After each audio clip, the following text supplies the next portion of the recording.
Who could imagine that a poor girl would walk into the wrong building for a blind date, climb to the rooftop, and end up trapped in the rain with a stranger who wasn't just anyone, but a millionaire? One night, one mistake, and one chocolate bar became the beginning of a love story no one saw coming. Before we dive into the story, comment below where you're watching from. Enjoy the story, everyone. The city lights blurred under the curtain of rain, reflecting in broken fragments across the wet pavement as Linda clutched the little paper with the address in her hand. She wasn't even supposed to be here. Her best friend had signed her up for the blind date app, insisting it was time Linda finally met someone decent. Linda had rolled her eyes, laughed it off, and never expected the algorithm to actually match her. But then came the message. A dinner on the top floor of one of the city's tallest buildings. A rooftop date. Linda had almost turned around twice on her way here. She was exhausted after her shift at the cafe. Her uniform still smelled faintly of coffee, and her hair was damp from the drizzle that had already started falling. She wasn't dressed like the kind of girl who belonged in glass towers or rooftop restaurants, but something stubborn pushed her forward. Maybe it was curiosity, maybe the secret hope that life had something more for her than small apartments, bills stacked on the counter, and long nights waiting tables. She stepped into the lobby of the building, feeling the polished marble under her worn shoes. The security guard barely looked up when she stammered out the floor number. Linda pressed the button in the elevator, her heart beating louder as the numbers climbed higher and higher. 31, 32, 33. And then the doors slid open. Wind hit her face instantly. She blinked. Instead of a cozy rooftop lounge with music and candles, she stepped into a wide-open space. The sky stretched endlessly above, heavy clouds rolling and flashing with faraway lightning. In the center stood a table, carefully set with silver cutlery, wine glasses, and plates waiting for food that hadn't arrived yet. But there was no one else. No music, no soft laughter, only the steady drumming of rain beginning to fall harder. She frowned and checked her phone. No messages. Had she mixed up the time? The floor? She took a step back toward the elevator, only to hear the heavy metal door click behind her. She spun, panic flashing in her chest. The control panel blinked red. Emergency lockdown, storm protocol. The rain began to pour in earnest, cold droplets running down her cheeks, soaking into her thin jacket. She pressed the button once, twice, again. Nothing. The storm had sealed the rooftop doors, and she was locked outside. Linda let out a shaky laugh that was half a sob. Perfect. Just perfect. A blind date she hadn't even wanted. And now she was stranded in the rain like some forgotten extra in a sad romantic comedy. A sound made her turn, footsteps, calm and unhurried, approaching from the other side of the rooftop. Out of the shadows stepped a man, tall, his dark suit already damp from the weather, his hair slick with rain. He looked surprised to see her, eyebrows lifting, though his expression stayed unreadable, almost guarded. "You too." His voice was low, roughened by the wind. Linda hugged herself, shivering. "What do you mean, me too?" He gestured vaguely toward the locked door, then at the table between them. "Locked out. I came up to escape the noise.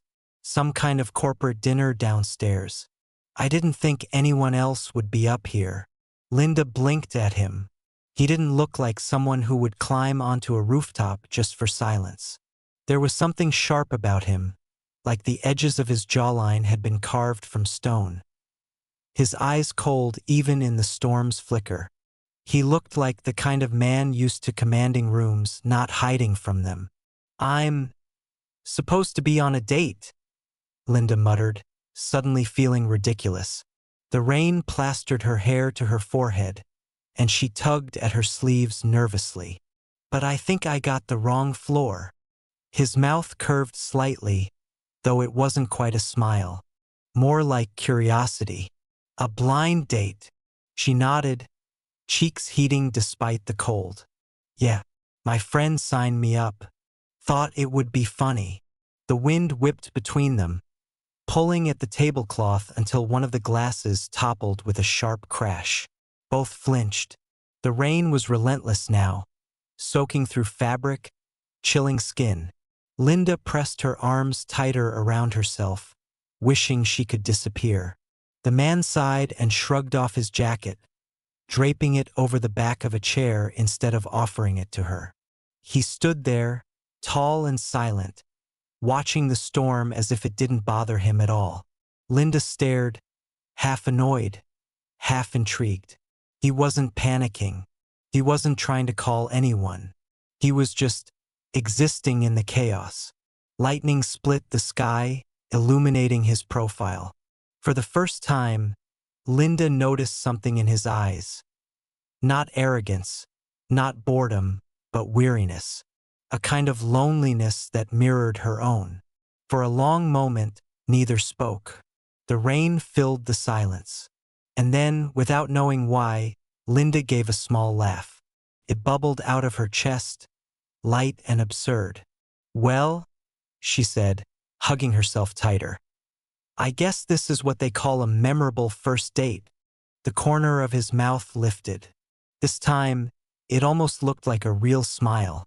And just like that, two strangers, a poor girl and a man she knew nothing about, stood together under the storm, neither realizing yet how much this night would change everything. The rain was merciless now, pouring in sheets that hammered against the rooftop, turning the carefully prepared table into a wreck. The white tablecloth clung to the wood beneath, heavy with water, while the wine bottles toppled and rolled, their contents mixing with rain until red rivulets ran like blood over the ground.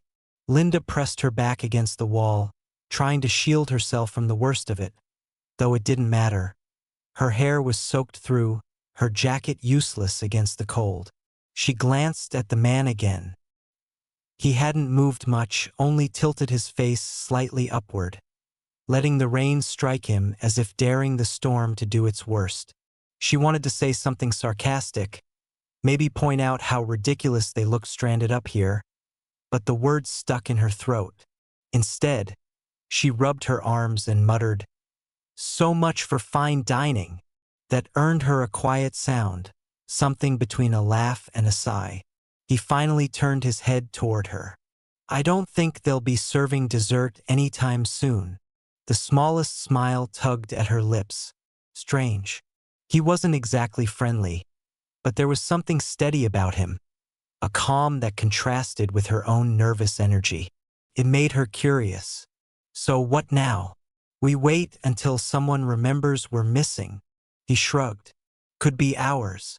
Storm protocols lock these doors tight. Elevator won't open until the system resets. Her eyes widened. You're joking. Do I look like I'm joking? She looked at him properly then. His rain-darkened hair, the sharp set of his jaw, the tailored shirt plastered to his frame, and decided no, he didn't look like a man who knew how to joke.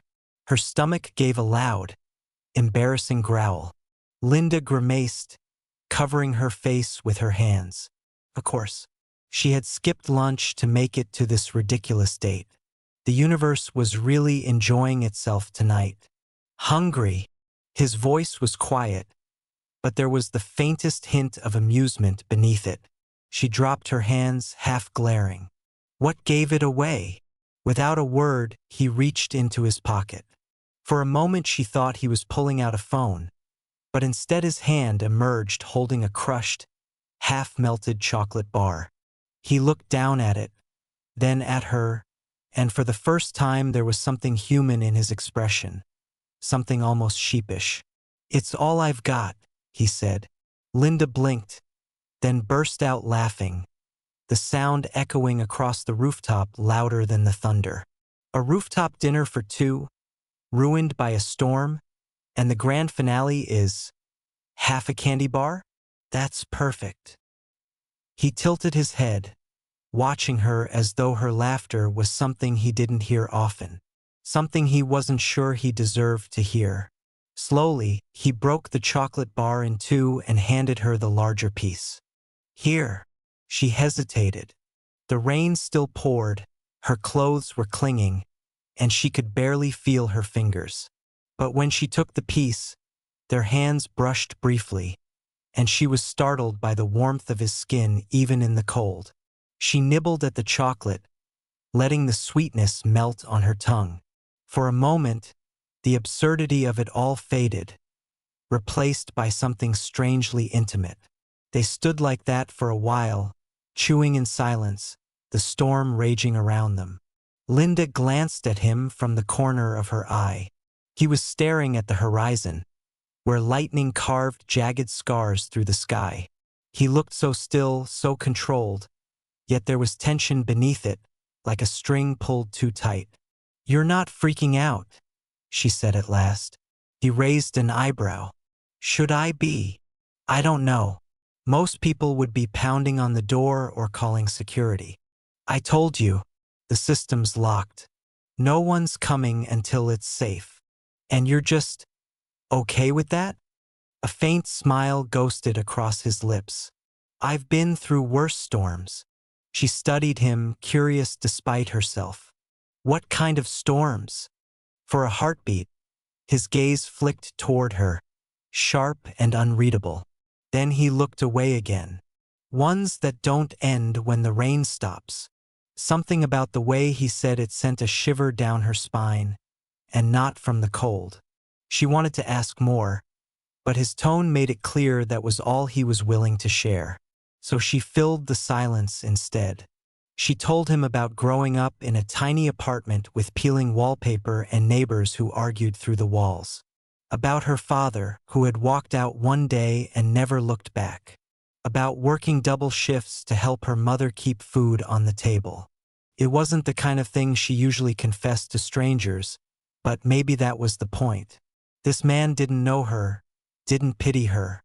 He simply listened, his eyes fixed on her face with unnerving focus. When she finished, she laughed softly, shaking her head. "Wow, great blind date conversation. Huh? Family trauma and poverty. Real charming." But instead of mocking her, he said, "It explains the way you laugh." Her brows knit. "The way I laugh? It's not careless," he said simply. "It's survival. Like you've had to find something worth holding on to, even when everything else slipped away." The words struck deeper than she expected, and for a moment she didn't know what to say. She looked away, blinking against the rain. And then, surprising herself, she asked, "What about you? What storm are you running from?" He didn't answer right away.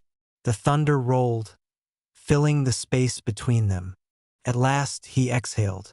"Someone I trusted. Someone I thought would stay." His jaw tightened, and he shook his head.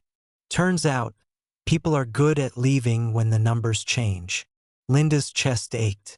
She didn't know his whole story, but she recognized the tone of someone carrying a wound too deep for bandages. For a long time, they didn't speak. Just two strangers sharing half a candy bar on a rooftop, letting the storm wash over them. But in that strange, fragile silence, something began to shift. The night deepened, the storm showing no mercy. Rainwater pooled across the rooftop, spreading into shallow rivers that carried away shards of broken glass and the ruined remnants of what had once been a perfect dinner setting. The candles, drenched, sputtered and died, leaving only the jagged flash of lightning to illuminate the scene. Linda's teeth chattered despite her efforts to stay still. Her jacket clung to her like paper, useless against the chill. She rubbed her arms for warmth, but the damp had seeped into her bones. She told herself not to complain. It wasn't his fault after all, but her shiver must have been obvious. He noticed. Without a word, he slipped out of his suit jacket and walked toward her. She opened her mouth to protest, but before she could, he placed the jacket over her shoulders. It was heavy and warm despite being damp, the faint scent of expensive cologne rising from the fabric. "You'll freeze," she murmured, tugging it closer around her. "I'm fine," he replied simply, his tone final, as if no argument was possible. Something about his calmness irritated her and comforted her at the same time. She looked at him, standing there in his rain-soaked shirt, the water streaming down his face. He didn't even seem to notice the storm anymore, like he'd made peace with it long ago.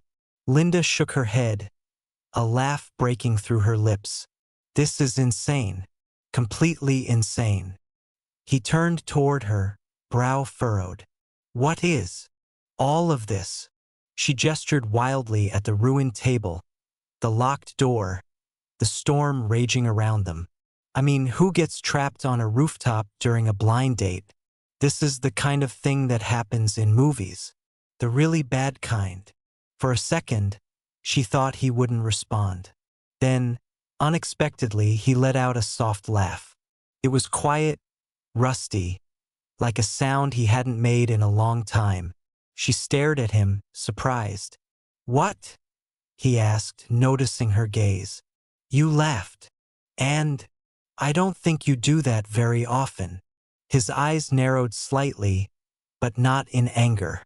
More like she'd touched a nerve he wasn't used to exposing. "Maybe I just needed the right company." Her heart skipped. It was such a simple line, but something in the way he said it, matter of fact, without a trace of charm or flirtation, made it sink deeper than she expected. She looked away, pretending to focus on the skyline beyond the rain. The storm rolled on. The city glittered beneath them, neon lights blurred through sheets of water. Linda found herself speaking again, her voice softer now. She told him how her father had left when she was only 12, how her mother had tried to hold the family together with 2 jobs and endless exhaustion, how Linda herself had been working since 16, juggling school and shifts, because someone had to help keep the lights on. She hadn't meant to say so much. Normally, she guarded these parts of herself like fragile glass, afraid people would see only pity or judgment. But here, with him, the words spilled out like the rain, unstoppable, cleansing. When she finished, there was silence. She bit her lip, embarrassed, waiting for him to say something awkward, to offer sympathy she didn't want. But instead, his voice was low and steady. "It explains why you don't give up," he said. She blinked at him. "What?" "You're standing here, in the middle of a storm, laughing at the insanity of it all. Most people would be crying or cursing. But you find something to smile about. That doesn't come from an easy life. That comes from fighting to survive it." Her throat tightened unexpectedly. No one had ever put it that way before. "And you?" she asked after a moment, her voice barely above the rain. "What storm did you come through?" His jaw clenched. He turned his face slightly, letting the lightning flash across his features, sharp and beautiful in its sadness. "Someone I trusted," he said finally. "Someone I built my life around. She left when she realized love wasn't enough for her. When she realized money mattered more." Linda's stomach twisted. She wanted to ask more, but she could already hear the raw edge in his voice. Whoever she was, she had left scars that went deeper than betrayal. "I'm sorry," Linda whispered. He shook his head. "Don't be. People leave. That's what they do." The bitterness in his tone stung her, because she understood it. She knew what it was like to watch someone you loved walk away and never look back. The similarity between them was unsettling, and yet it drew her closer. Another crack of thunder shook the rooftop. Linda flinched, then laughed nervously. "You know, this has to be the worst date of my life, and somehow also the best." He looked at her again, his expression unreadable. Then, slowly, his lips curved. Not a full smile, but something real. And in that fragile moment, under the storm, two strangers began to feel less like strangers. The storm raged on, but something in the air between them had shifted. They no longer stood at opposite ends of the rooftop, two strangers bound only by circumstance. The distance had closed, the silence had softened. For the first time in years, Linda felt like someone was really listening to her. Not out of politeness, not because they wanted something, but because they truly heard her. The jacket around her shoulders grew heavier with water, but she didn't care.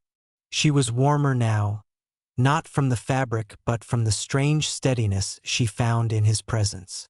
It was absurd, she thought, sharing pieces of herself with a man whose name she didn't even know. When lightning flashed again, she caught him looking at her, as if he were studying something rare, something fragile. It made her chest tighten. She turned quickly, fumbling for her phone just to have something to do with her hands. The screen flickered to life, droplets sliding across the glass. A new notification blinked across the top, and before she could swipe it away, his phone, resting on the edge of the drenched table, lit up too.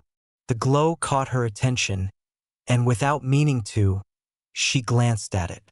One message, just one. But it was enough. Contract signed. Transfer approved. 12.4 million secured. Congratulations, Mr. Voss. Her breath caught. Mr. Voss. She knew that name. Everyone did. Adam Voss, the man who owned half the construction projects in the city, the man who had his face splashed across magazines, whispered about in coffee shops. A self-made millionaire, untouchable, unreachable. She froze. Her fingers went cold around her phone. Slowly, she lifted her eyes to him. He was watching her now, his expression unreadable, but she felt like he already knew what she had seen. You? The word tore out of her throat, thin and trembling. You're Adam Voss. The storm filled the silence, but he didn't deny it. He just stood there, steady as stone. Linda laughed, a sharp, broken sound that cut through the rain. Of course this would happen to me, trapped on a rooftop with a millionaire. What is this? Some kind of sick joke? His brow furrowed. It's not a joke. Oh, really? She stepped back, the jacket slipping off her shoulders, landing in the puddle with a splash. Because it sure feels like one. What were you going to do?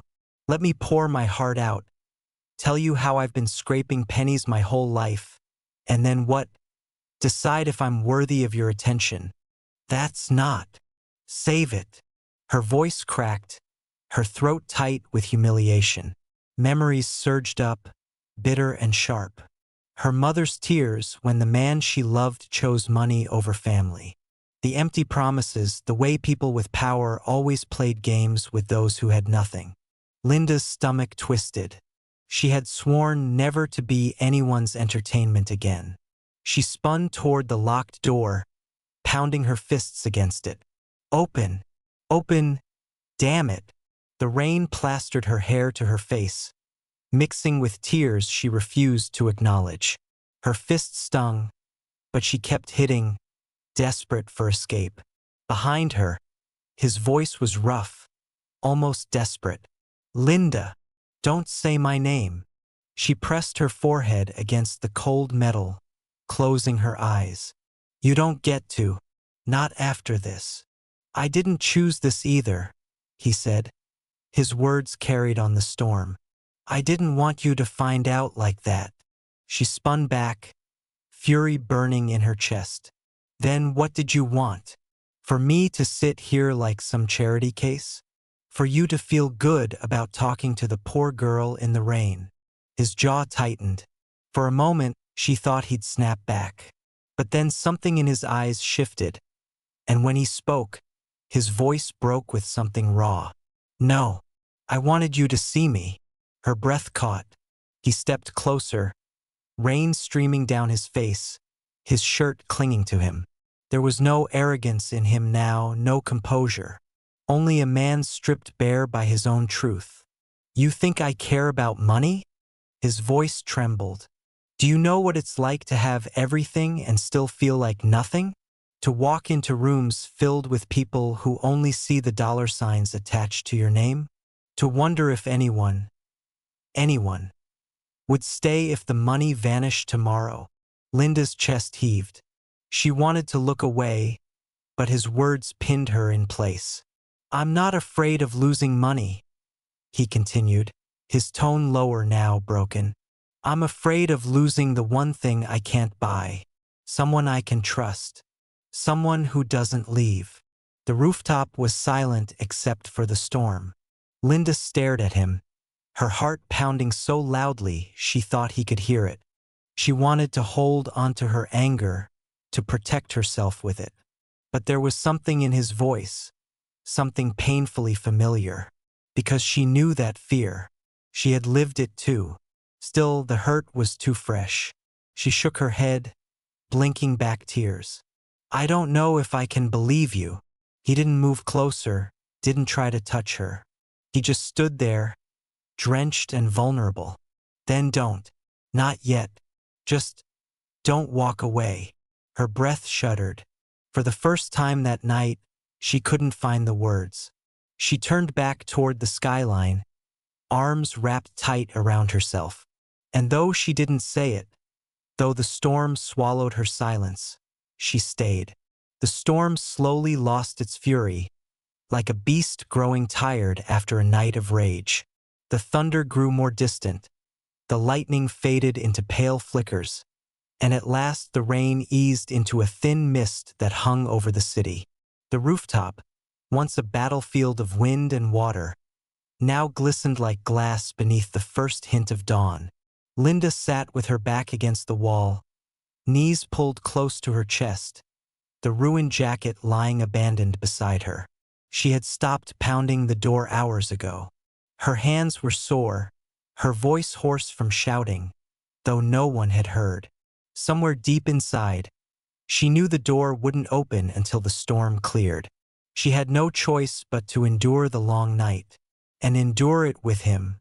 Adam stood a few steps away, his figure outlined against the paling sky. He hadn't moved much through the night, except to glance at her when he thought she wasn't looking. His shirt clung to him, his hair was a wet mess, but his posture remained steady, as if the storm had never touched him. Except it had. She could see it in his eyes. Something unguarded, something bruised. The silence between them was heavy, but not as sharp as before. The anger still lingered in Linda's chest, but it had dulled with exhaustion. She had cried when the rain was loud enough to hide it, cried for the humiliation, for the cruel twist of fate that had thrown her into the arms of yet another rich man's world. But she hadn't walked away. She couldn't. The first rays of morning crept over the horizon, painting the skyline in soft gold and silver. Linda tilted her head, watching the city come alive. Despite everything, it was beautiful. She had never seen the world from this high at dawn. For a fleeting moment, it felt like she was outside her own life, like she could almost believe she belonged here. A shadow fell across her. She looked up and found Adam standing in front of her, his hand closed around something. He hesitated before crouching down, lowering himself to her level. He opened his hand. In his palm lay the soggy, half-eaten remains of the chocolate bar they had shared. It was wrapped clumsily in a napkin he must have fished from the ruined table, the paper damp but still intact. Her brows furrowed. What is this? His voice was rough, quiet. It's the only thing I have to give you right now. And maybe it's pathetic, but it's real. Linda stared at the small bundle, stunned. She almost laughed, but something in his expression stopped her. His eyes weren't mocking, weren't playing games. They were searching, almost pleading. I could buy you anything, he said, his words unsteady. Diamonds, cars, vacations, all of it. But none of that matters if I can't share the simplest thing with you. If I can't give you what little I have, even if it's only this." He pressed the napkin into her hand. "All I want is to share everything with you, Linda. Even the last piece." Her throat tightened. She looked down at the damp chocolate, ridiculous in its fragility, and felt tears sting her eyes again. This wasn't a grand gesture. This wasn't wealth or power. This was a man stripped of all that, offering her the one thing he couldn't fake, his sincerity. Her fingers closed around the bundle. She didn't say anything at first, afraid her voice would betray her. Instead, she let the silence stretch, broken only by the city waking below. Cars began to move like tiny ants, windows flickered with light, and life resumed as if the storm had never happened. Finally, she whispered, "Why me?" He met her gaze steadily. "Because you laugh like the world hasn't beaten you. Because you tell the truth even when it hurts. Because you looked at me last night, not at my name. You saw me, and I don't want to lose that." Her chest ached. She wanted to resist, to cling to her doubts, to the walls she had built around herself after a lifetime of disappointment. But as she looked at him, she realized those walls were already cracking. The rooftop door clicked suddenly, the security system finally releasing with the all-clear. The sound echoed like a verdict. Linda's heart jumped. Freedom. Escape. She could walk out now, leave this night behind, pretend it had never happened. Adam didn't move to stop her. He didn't plead or bargain. He simply waited, his expression bare, as if he were prepared for her to choose either way. Linda stood slowly, the napkin still clutched in her hand. She walked toward the open doorway, her steps echoing on the wet concrete. For a moment, she hovered on the threshold. The city sprawled out before her, freedom calling her name. Then she looked down at the bundle in her hand, at the silly, soggy piece of chocolate wrapped with more meaning than any diamond could ever hold. She turned back. Her eyes met his, and though she said nothing, her decision was clear. She wasn't walking away. Not yet. His shoulders eased with a breath he didn't know he'd been holding. And when she stepped toward him again, the faintest smile curved his lips. Real, unguarded, fragile. Together, they left the rooftop, stepping into the dawn not as strangers anymore, but as something beginning. Something neither of them had expected. The memory of that rooftop clung to Linda like a secret she couldn't shake. Days passed, and yet the sound of the rain, the strange intimacy of laughter in the storm, and the weight of a soggy chocolate bar in her hand returned to her again and again. She told herself not to think about him. Adam Voss, a name that belonged to boardrooms, skyscrapers, and headlines. Not to her world of late shifts, bus rides, and empty pockets. And yet, when his message arrived, short, careful, almost tentative, her heart skipped in spite of herself. Dinner? This time, somewhere warm. No rain. She stared at the text for far too long before replying with one word. Okay. The restaurant he chose was the kind she'd only seen in glossy magazines. Golden lights spilled from chandeliers, the air filled with soft piano music, the scent of rich food drifting from unseen kitchens. Waiters moved like shadows, carrying trays of wine and delicate plates balanced as if they were works of art. Linda had borrowed a dress from her friend, something simple but elegant, though she still felt like an imposter as she stepped into the grand lobby. Her heels clicked too loudly against the polished floor. Every eye seemed to slide toward her, assessing, questioning. She tugged at the hem of her dress, suddenly wishing she'd said no. Then she saw him. Adam stood near a corner table, already waiting. He wore a dark suit that fit him like it had been made for him, which she supposed it probably had. Yet when his eyes found hers, something softened. For a moment it was just the two of them again. as though the crowded restaurant didn't exist. "You came," he said simply, pulling out a chair for her. "I said I would," she replied, though her voice was quieter than she intended.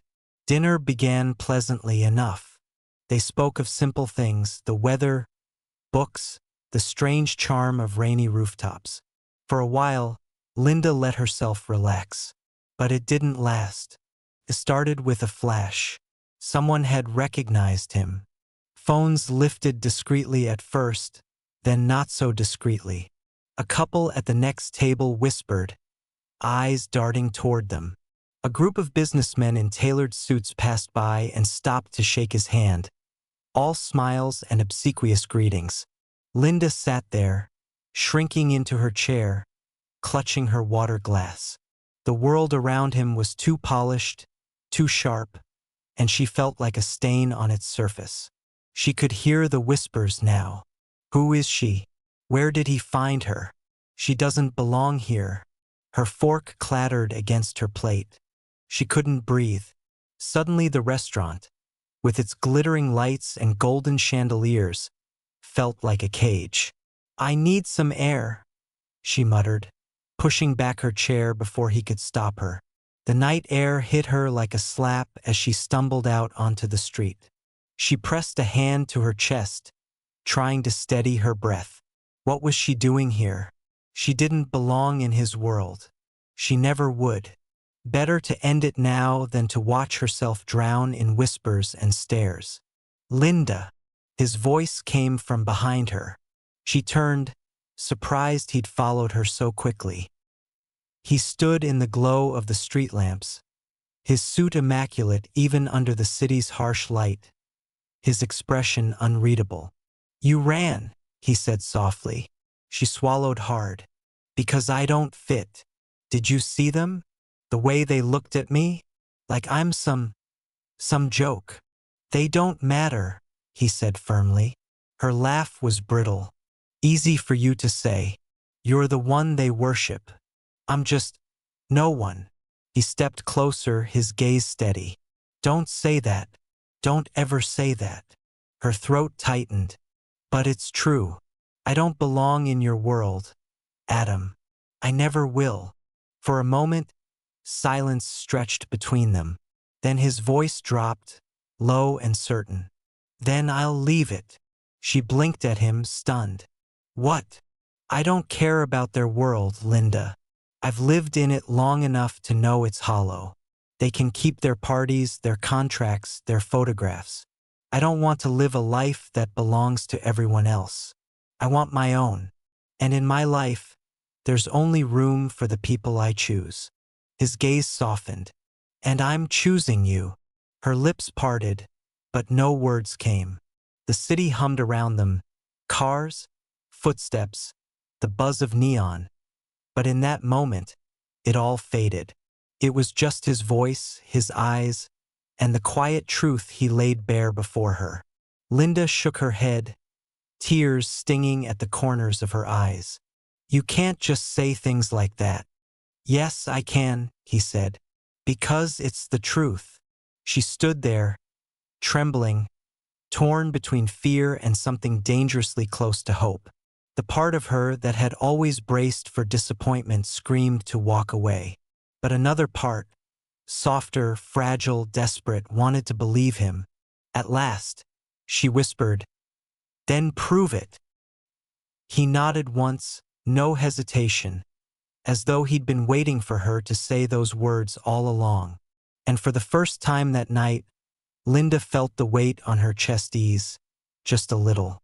The next time they met, there were no chandeliers, no whispers from the wealthy, no polished silverware or cameras flashing in the corner of the room. Instead, there was the faint smell of buttered popcorn, the creak of worn leather seats, and the hum of a projector warming up in the back of a neighborhood cinema. Linda almost laughed when she stepped through the lobby doors. This place couldn't have been more different from the glittering restaurant. Faded posters lined the walls, their colors bleached by time. A vending machine hummed in the corner, the neon light flickering every few seconds. A handful of teenagers loitered near the candy counter, laughing too loudly. Felt ordinary, comfortable, real. And then she saw him, Adam, standing awkwardly near the ticket booth, holding 2 paper cups of soda and a bucket of popcorn so large it looked almost comical in his hands. For a man who could buy out the entire theater without blinking, he looked strangely out of place here, and yet he smiled when he spotted her, and in that smile he seemed younger, lighter, as if this was the first time in years he'd allowed himself something so simple. "You actually bought tickets?" Linda teased as she walked up to him. "I like to follow the rules sometimes," he replied, handing her the soda. "Besides, the girl at the counter wouldn't let me rent the entire place out." She laughed, shaking her head. "Good. I don't want this place to be yours. It belongs to people like me." His eyes softened. "Then tonight, I belong to this place too." They found their seats near the middle of the theater. The lights dimmed, the chatter faded, and the screen came alive with color. For the first time since she'd met him, Linda didn't feel the weight of expectation pressing on her. There were no eyes watching, no questions about whether she belonged. Just the darkness, the film, and the warmth of his presence beside her. Halfway through, she felt something brush against her hand. She froze. His fingers rested lightly against hers, not demanding, not forcing, just waiting. Her pulse raced. Slowly, almost without thinking, she turned her hand so their fingers laced together. The smallest smile tugged at her lips. She couldn't remember the last time she'd held someone's hand like this, without fear, without calculation, just because she wanted to. The movie played on, the glow of the screen flickering across their faces. Adam leaned closer once, whispering some dry comment about a scene, and she muffled a laugh into her soda straw. She realized then that he wasn't trying to impress her here. He wasn't Adam Voss, the millionaire everyone knew. He was just Adam, a man sitting beside her in the dark, making silly jokes about a film neither of them would remember tomorrow. When the credits rolled, Linda didn't want to move. She wanted to stay in that safe bubble a little longer, away from the storm of their differences. But eventually the lights brightened, and the spell broke. As they stepped outside, the night air was crisp, carrying the scent of rain that had passed hours ago. The street was quiet, a soft glow from the lampposts painting the sidewalk in silver. "That was..." Linda began, then trailed off, unsure how to finish. "Better than the restaurant?" he offered. She laughed, nodding. "Much better." He stopped walking, turning to face her. The world around them hushed, and for a moment, it felt like the city itself was holding its breath. "I don't want to pretend with you," he said, his voice steady but gentle. "I don't want to be anyone but myself. Not Adam Voss, not the man with contracts and numbers and headlines. Just me. And if all I get is this, sitting in a dark theater holding your hand, that's enough." Her chest ached with something she couldn't quite name. Fear, maybe. Hope. Both at once. She wanted to protect herself, to stay behind the walls she'd built so carefully. But the way he looked at her, the honesty in his eyes, made those walls feel thinner than ever. Linda took a breath, her voice soft. "You make it sound so easy." He shook his head. "It's not easy, but it's real." And before she could stop herself, before doubt could claw its way back, she leaned forward and pressed her lips lightly against his cheek. Just a brush, just a promise of something more. When she pulled back, his expression was startled, but his eyes burned with a light she hadn't seen before. "Good night, Adam," she whispered. He watched her walk away, the faintest smile curving his lips, as though that small kiss had been worth more than all the contracts in the world. Weeks slipped by quietly, but not without meaning. What began as one storm-drenched night turned into mornings with shared coffee, evenings with simple walks, and moments that felt fragile and new, but alive. Linda found herself laughing more easily, less guarded. Adam seemed lighter, as if every time he stood beside her, he shed a little of the armor the world had forced him to wear. They were not without their struggles. There were nights when Linda wondered if she was enough for a man like him, if his world would eventually swallow hers whole. There were days when Adam feared she would see too much of his world. The contracts, the sharks in tailored suits, the eyes that watched and judged, and decide she wanted no part of it. But through every doubt, through every hesitation, they returned to one another, as though pulled by something stronger than reason. It was Linda who, one evening, suggested they go somewhere quiet. She didn't tell him where until they were already in the elevator, climbing floor after floor of the very building where it had all begun. Adam raised an eyebrow as the doors opened and the rooftop stretched before them, washed now in moonlight instead of rain. Here, she said simply, stepping out onto the familiar concrete. The rooftop was different in the calm.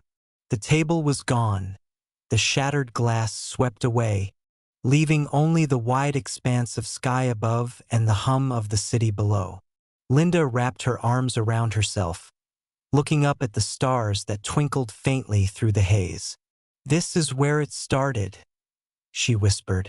"I thought maybe it should also be where we decide what comes next." He watched her quietly, his chest tight with the weight of her words. He walked to her side, close enough that their shoulders brushed. For a moment, neither spoke. The city sprawled beneath them, alive with light and sound, yet it felt as though they stood outside of it all, just as they had that night in the storm. Then Adam reached into his pocket. Linda frowned as he pulled out something small, wrapped in a clean napkin. He held it out to her, and when she unfolded the paper, her breath caught. It was a chocolate bar, whole this time, untouched, perfectly wrapped, its sweetness waiting. Her laugh was soft, trembling at the edges. "You kept this in your pocket just for tonight?" "I bought it yesterday," he admitted, his voice steady, "because I wanted you to know something. That night, all I could give you was a ruined piece of candy. It wasn't much, but it was all I had. And you stayed. You stayed anyway. Now, I want to give you more. Not because of what I own. Not because of my name. But because of what I feel when I'm with you." He placed the bar gently in her hands, then covered her fingers with his. His eyes found hers open, vulnerable. "I want us to always have something to share, even if it's the last piece. Especially if it's the last piece." Her throat closed with emotion. She blinked rapidly, the city lights blurring through tears she hadn't expected. For so long, she had braced herself against disappointment, against the moment someone would prove her fears right. But standing here, on the very rooftop where they had first laughed and broken, she realized she didn't feel afraid anymore. She felt home. Without answering, she broke the chocolate bar in half. She held one piece out to him, her hand shaking only slightly. "Then start now. Share it with me." For a heartbeat, his composure cracked. He smiled. Not the practiced smile of a man in photographs, not the polite curve he gave at parties, but something real, almost boyish. He took the piece from her hand, their fingers brushing, and together they bit into the chocolate as the night wrapped around them. The taste was sweet, but sweeter still was the silence that followed, the kind that didn't need to be filled. And when Linda leaned into him, her head against his shoulder, Adam wrapped his arm around her and pressed a kiss into her damp hair. "You're the best mistake I've ever made," he whispered. She laughed softly, wiping her eyes. "Then let's keep making mistakes together." Above them, the stars scattered their quiet light across the rooftop. Below, the city roared with endless stories. But up here, it was just them. Two people who had walked into the wrong place at the right time and found everything they hadn't known they were searching for. And for the first time in a long time, neither of them felt alone.